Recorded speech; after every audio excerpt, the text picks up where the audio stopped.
नमस्कार।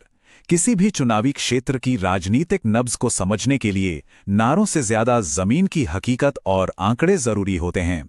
आइए आज जैसलमेर को इसी नजरिए से समझने की कोशिश करते हैं। हम बात कर रहे हैं जैसलमेर की।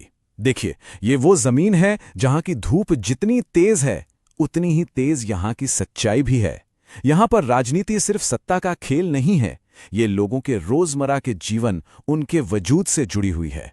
और यहीं से हमारे आज के विश्लेषण का सबसे अहम मुद्दा निकल कर आता है। यहां रेगिस्तान में एक वोट पानी के लिए की गई एक प्रार्थना जैसा है। हम देखेंगे कि कैसे लोगों की ये बुनियादी जरूरतें ही राजनीतिक नतीजों की इबारत लिखती हैं।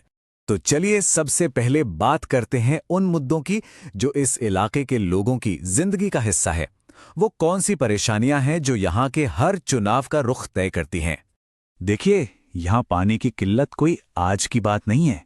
ये एक स्थायी, एक परमानेंट प्रॉब्लम बन चुकी है। सोचिए, महिलाएं अपना दिन का एक बड़ा हिस्सा कई कई घंटे सिर्फ पानी लाने में बिता देती हैं। ये यहाँ की जिंदगी का सबसे बड़ा संघर्ष है। और बात सिर्फ पानी की नहीं है, बिजली का आना जाना ये सिर्फ एक असुविधा नहीं है, इसका सीधा असर लोगों की रोजी रोटी पर पड़ता है। पानी के पंप नहीं चलते, खेती का काम रुक जाता है, सब कुछ एक दूसरे से जुड़ा है। और जब पानी और बिजली जैसी बुनियादी चीजें ही नहीं होंगी तो रोजगार कहाँ से आएगा? यही वजह है कि यहाँ के नौजवानों को घर छोड़कर बाहर जाना पड़ रहा है और पीछे रह जाता है एक सामाजिक और आर्थिक खालीपन। तो अब आप देख रहे हैं, ये परेशानियां अलग अलग नहीं हैं। पीने का पानी, सड़कें, नौकरियां, ये सब एक ही कहानी कहते हैं। ये एक पैटर्न है जो शासन में गहरी कमियों की तरफ इशारा करता है। तो ये तो हुई जमीनी हकीकत। अब बात करते हैं आंकड़ों की, क्योंकि आंकड़े कभी झूठ नहीं बोलते। देखते हैं जैसलमेर की राजनीतिक सेहत का असल हाल क्या है। 2023 के आंकड़ों को देखें तो यहां कुल मतदाता थे 2.5 लाख से कुछ ज्यादा। यही वो बुनियाद है जिस पर यहां का सारा राजनीतिक गणित टिका है। और पिछले चुनाव में जीत और हार का फासला कितना था?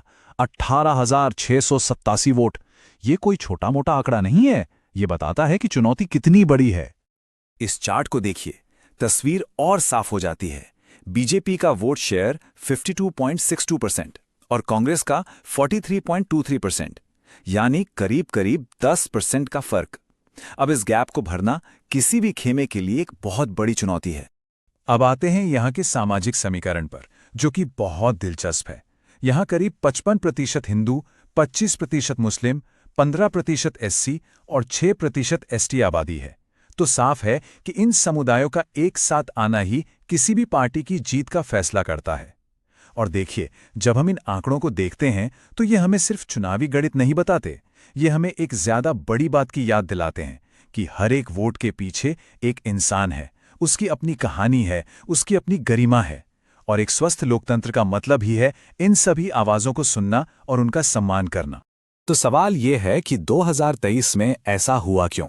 आइए इस हार की वजहों को टटोलते हैं, लेकिन ध्यान रहे, हमारा फोकस किसी व्यक्ति पर नहीं बल्कि सिस्टम की ताकत और कमजोरियों पर होगा। तो यहाँ का जो स्ट्रैटेजिक लैंडस्केप है वो बिल्कुल साफ है। एक तरफ विपक्ष की ताकत थी, उम्मीदवार की अपनी प्रोफाइल और एक नया गठबंधन, तो दूसरी तरफ सत्ताधारी पार्टी के पास संगठन की जमीनी पकड़ और इनकम्बेंसी का फायदा था। तो 2023 के नतीजों पर असर डालने वाले मुख्य कारण क्या थे?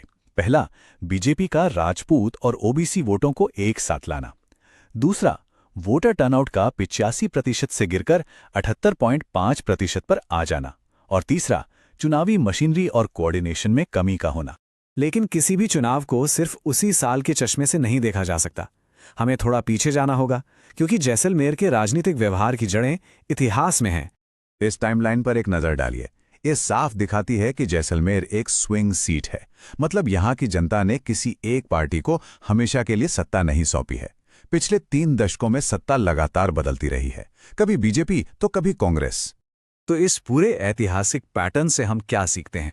एक ही बात कि यहां जीत का रास्ता हमेशा मुस्लिम, एससी और एसटी वोटों को एक साथ लाने से होकर गुजरता है। ये तीनों मिलकर लगभग 40% का एक मजबूत वोट बैंक बनाते हैं। तो ठीक है, हमने समस्या को समझ लिया, आंकड़ों को देख लिया, इतिहास को भी जान लिया।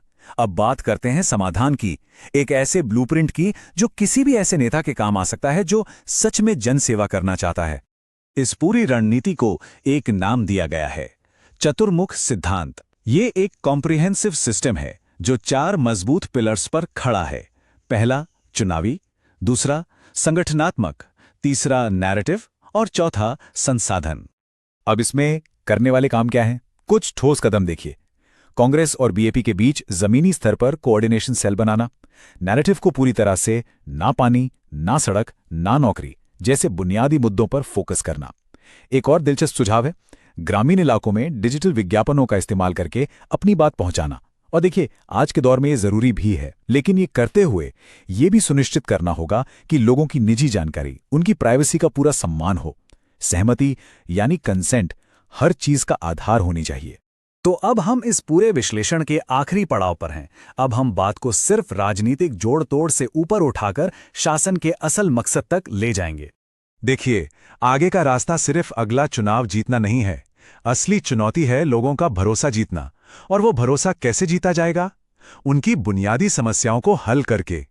जब लोगों को पानी मिलेगा, युवाओं को नौकरियां मिलेंगी, सड़कें बनेंगी, तो भरोसा अपने आप बनेगा। असली राजनीतिक ताकत यही है। तो ये पूरा विश्लेषण हमें एक आखिरी और शायद सबसे जरूरी सवाल के साथ छोड़ जाता है।